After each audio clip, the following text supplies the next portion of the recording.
I'm Teresa Carraggio, and this is Third Paradigm. Today I'm talking about the trials and tribulations of David Irving, who has been labeled a Holocaust denier. At the end of the video, I'm going to be looking at the semantic trick that is inherent in that term. But I'll be quoting quite a bit from Ron Unz, but also from Wikipedia and C-SPAN, so that you know that I'm not just quoting biased sources, at least not in just one direction. But first, let's look at who David Irving is, as Ron Unz says. He's the author of Hitler's War and 30 other books that have sold millions of copies, making him perhaps at 80 the most internationally read British historian of the last century, and bankrupted, and left in solitary confinement for over a year, and barely escaping confinement for the rest of his life. So I'll be referencing Ron Unz once again in the remarkable historiography of David Irving and in Why Everything You Know About World War II is Wrong. Why am I continuing to research the silenced historians of World War II when there is so much literally erupting in flames around us? As the outspoken Ratio Bradbornius says, the world government thing was a long plan. In the U.S., the Federal Reserve Act was followed by World War I and the League of Nations. It failed. Then there was the Great Depression, followed by the Hitler, the Nazis, and World War II. You guessed it. The United Nations was formed after they blew the fuck out of Japan with nuclear weapons. By the way, they can't fucking stop talking about World War II, even though there have been countless wars and genocide since. That means World War II is one of the biggest psyops of all time, because literally all the narratives that come out of it justify our current world. So I want to take a closer look at that. I want to see why it is that we have this overarching narrative of World War II and what that is. I think what it is that people can't be trusted, that within each of us lurks a monster, a weak-willed conformist at best, or a genocidal murderer at worst, that selfishness is human nature, and even when people seem perfectly reasonable, perfectly nice, it's just a front. So would it really be such bad news if that was not true? If it were, in fact, the reverse? That people don't need overlords to keep their ever-simmering hatred and violence in check. It's the overlords who've told us we can't trust each other. And then to prove it, they funded leaders on both sides and controlled both media, wrote propaganda in both languages, designed the revolution and the counter-revolution. To challenge the existing narrative of World War II is considered anti-Semitic, but the existing narrative is anti-Germanic.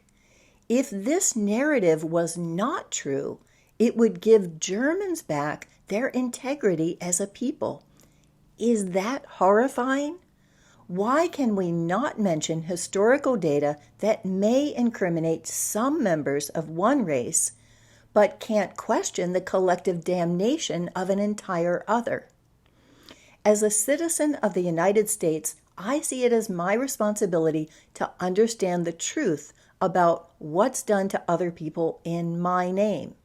I think that those who identify as Jews have a responsibility to find out what really happened in World War II.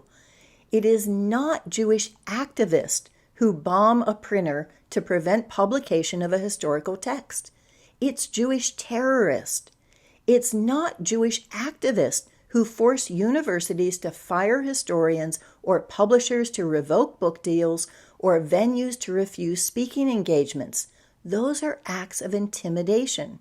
And the governments who imprison and fine authors aren't protecting Jews from violence. They're committing violence to protect secrecy. And now for some serious reading.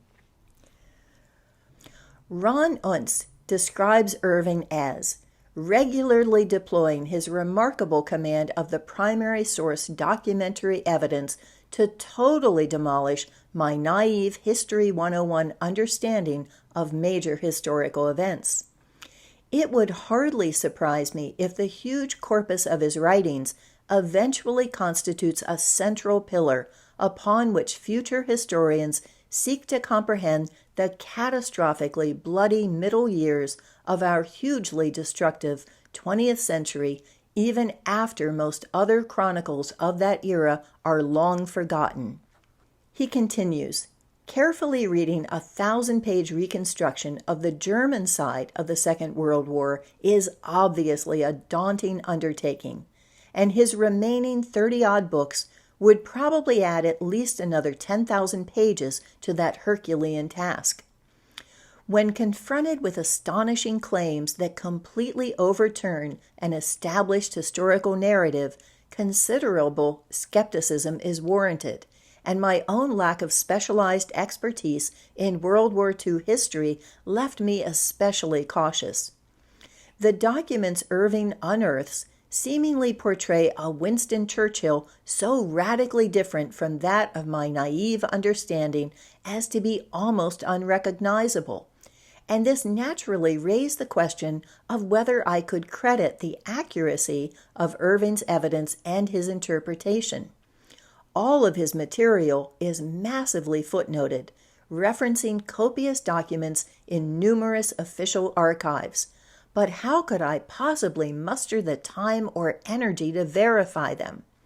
Rather ironically, an extremely unfortunate turn of events seems to have fully resolved that crucial question. Unz then writes how in the 80s and 90s, Jewish activists had pressured Irving's publishers to drop his books, disrupted his speaking tours, lobbied countries to deny him entrance, and labeled him a Nazi and Hitler lover. This was sometimes backed by considerable physical violence. This succeeded in destroying his ability to reach an audience with his books. Then Deborah Lipstadt attacked him in her 1993 book, Denying the Holocaust, causing his publisher to rescind the contract for the major historical volume he was working on. In 1996, Irving sued Lipstadt and Penguin Books for libel in the British court, where her book had since been published. It went to trial before a judge in 2000. Unz writes, that legal battle was certainly a David and Goliath affair, with wealthy Jewish movie producers and corporate executives providing a huge war chest of $13 million to Lipstadt's side, allowing her to fund a veritable army of 40 researchers and legal experts, captained by one of Britain's most successful Jewish divorce lawyers. By contrast, Irving, being an impecunious historian, was forced to defend himself without benefit of legal counsel. Their lavishly funded corps of researchers and fact-checkers spent a year or more apparently performing a line-by-line and footnote-by-footnote review of everything Irving had ever published, seeking to locate every single historical error that could possibly cast him in a bad professional light. With almost limitless money and manpower, they even utilized the process of legal discovery to subpoena and read the thousands of pages in his bound personal diaries and correspondence, thereby hoping to find some evidence of his wicked thoughts. Denial, a 2016 Hollywood film co-written by Lipstadt, may provide a reasonable outline of the sequence of events as seen from her perspective. Yet despite such massive financial and human resources, they apparently came up almost empty. At least if Lipstadt's triumphalist 2005 book, History on Trial, may be credited. Across 4 decades of research and writing, which had produced numerous controversial historical claims of the most astonishing nature, they only managed to find a couple of dozen rather minor alleged errors of fact or interpretation, most of these ambiguous or disputed. And the worst they discovered after reading every page of the many linear meters of Irving's personal diaries was that he had once composed a short, racially insensitive ditty for his infant daughter, a trivial item which they naturally then trumpeted as proof that he was a racist. Thus, they seemingly admitted that Irving's enormous corpus of historical text was perhaps 99.9% accurate. I was curious to see what those errors of fact or interpretation could be, so I looked them up on that bastion of truthiness, Wikipedia, so there could be no accusation of bias, at least in favor of Irving. What it said was that the first time that Lipstadt encountered Irving was when he showed up at one of her lectures in 1994 with a handful of money, offering $1,000 to anyone who could find a written order from Hitler for the Holocaust. She ignored him, and there were no takers. So her 1993 book called him a Holocaust denier and falsifier, a bigot, and said he manipulated and distorted real documents. In American courts, the burden of proof is on the person suing to show that the statements are false and defamatory and made with malice and reckless disregard for the truth. In British court, the burden of proof is on the defendant to show their statements are true. These claims were defined as follows. 1. That Irving is an apologist for and partisan of Hitler, who has resorted to the distortion of evidence, the manipulation and skewing of documents, the misrepresentation of data, and the application of double standards to the evidence, in order to serve his own purpose of exonerating Hitler and portraying him as sympathetic toward the Jews.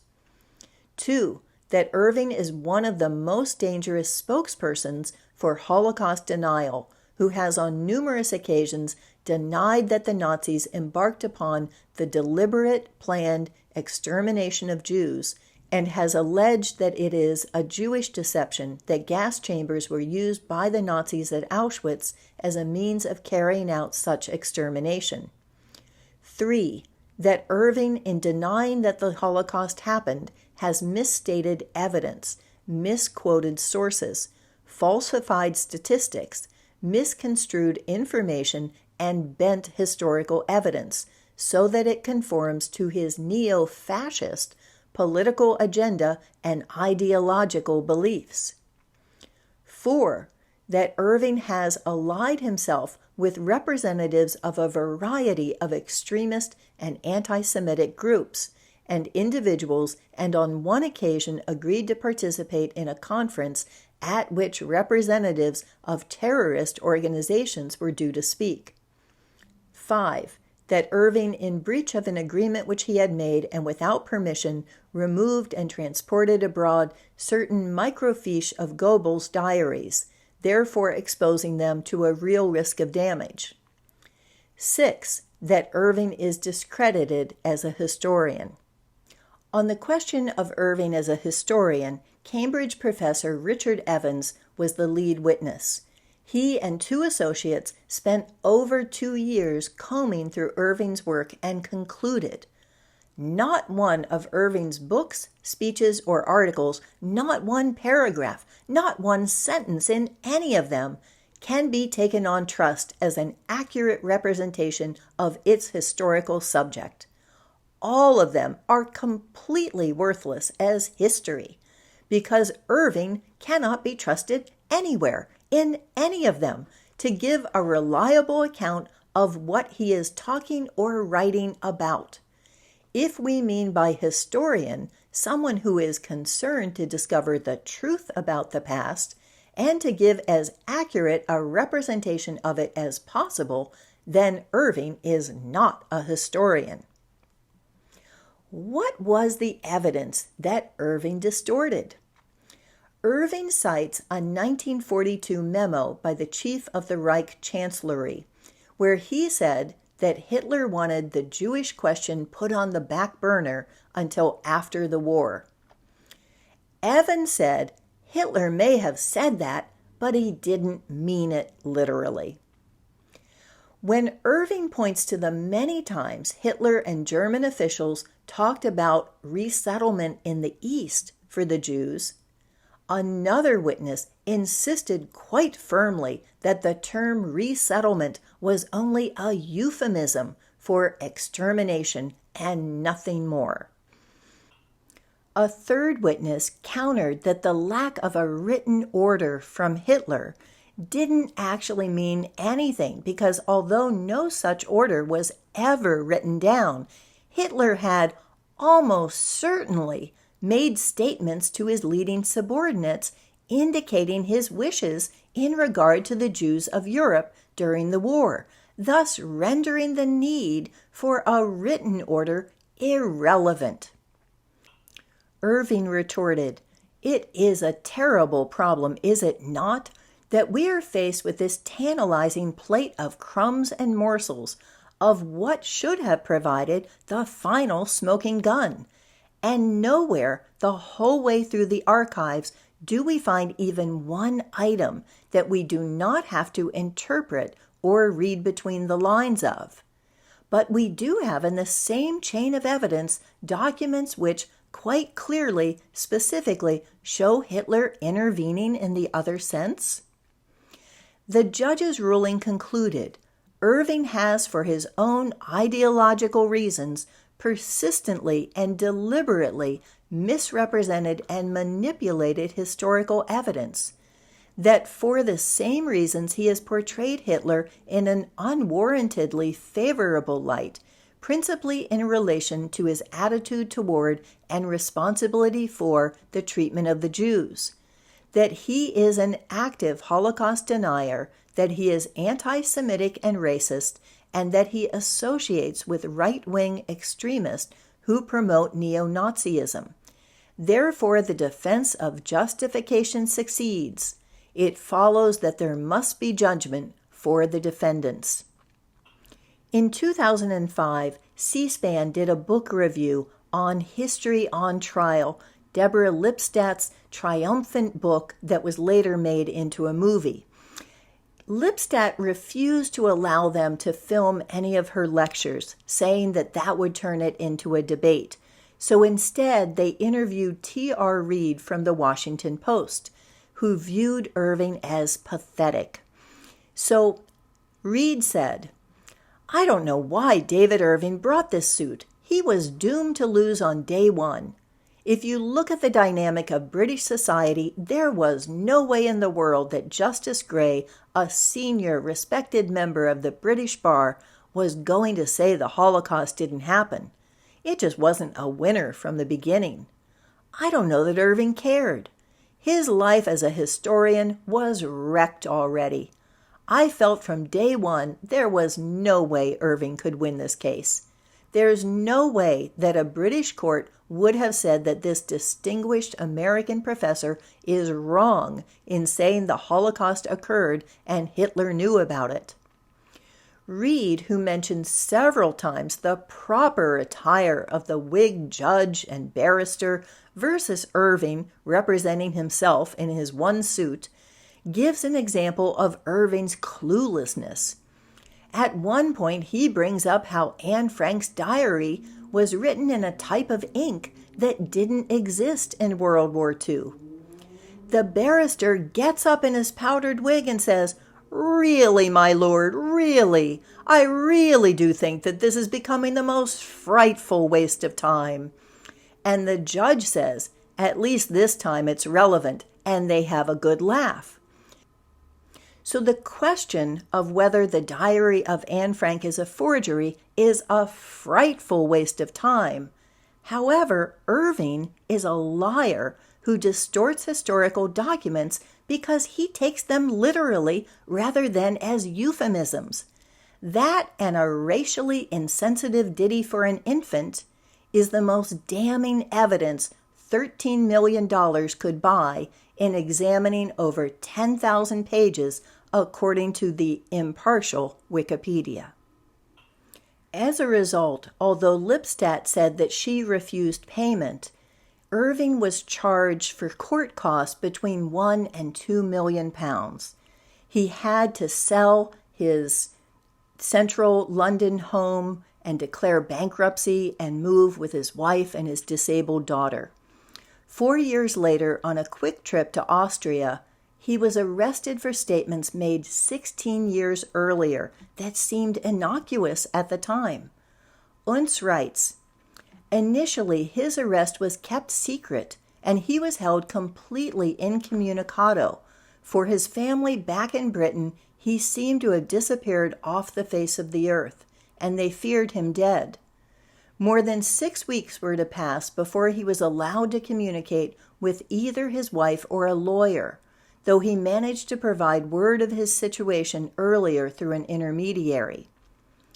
And at the age of 67, he was eventually brought to trial in a foreign courtroom under very difficult circumstances and given a 3-year prison sentence. An interview he gave to the BBC about his legal predicament resulted in possible additional charges, potentially carrying a further 20-year sentence, which probably would have ensured that he died behind bars. Only the extremely good fortune of a successful appeal, partly on technical grounds, allowed him to depart the prison grounds after spending more than 400 days under incarceration, almost entirely in solitary confinement, and he escaped back to Britain. His sudden, unexpected disappearance had inflicted huge financial hardships upon his family, and they lost their home, with most of his personal possessions being sold or destroyed, including the enormous historical archives he had spent a lifetime accumulating. He later recounted this gripping story in Banged Up, a slim book published in 2008, as well as in a video interview available on YouTube. Here are some points that I learned from Unz. In the 3 most famous accounts of World War II by General Eisenhower, Winston Churchill, and General de Gaulle, totaling over 7,000 pages, one will find no mention either of Nazi gas chambers, a genocide of the Jews, or of 6 million Jewish victims of the war. For 2 decades after World War II, the word Holocaust referred to nuclear Holocaust, and there was no public discussion of a genocide of European Jews. During the Second World War itself, few mainstream individuals in the political or media worlds had apparently believed in the reality of the ongoing Holocaust, mostly regarding the widespread stories being promoted by Jewish activists and Allied governments as merely dishonest wartime propaganda. A 1961 book by Raul Hilberg, who had been a child when his family of Jewish refugees arrived in America at the beginning of the war, formed the modern understanding of the Holocaust and sparked numerous Holocaust memoirs, though some of the most prominent turned out to be fraudulent. And in 16 countries, it's now illegal to question the details of the Holocaust. And I have to say that I have lost some respect for Max Blumenthal of the Gray Zone after watching a video of him cornering Irving in some church basement where he's lecturing to a small little group of people. He interviews the priest who says, I didn't know who he was when I rented to him. And then he asks Irving, so are you a Holocaust denier? And when Irving says, I don't use that word, and he repeats it, so, but are you a Holocaust denier? So I want to conclude by saying that Holocaust denier is like anti-vaxxer, conspiracy theorist, or ex-wife beater. Rather than weighing the evidence for and against specifics, it puts the accused in an impossible position. They either are guilty as charged or they're arguing for the other side. No, I'm not a Holocaust denier, or an anti-vaxxer, or a conspiracy theorist, or an ex-wife beater. See, you agree with me that you still beat your wife. From the time this trial was framed, as Reed admits, there was literally no way in which Irving could win. To follow up, here is the first in this series on Corbett, Unz, and the Unnecessary War, and I have put 32 different playlists under the playlist tab on my YouTube channel. So this is the new playlist on history and World War II. Thank you for watching.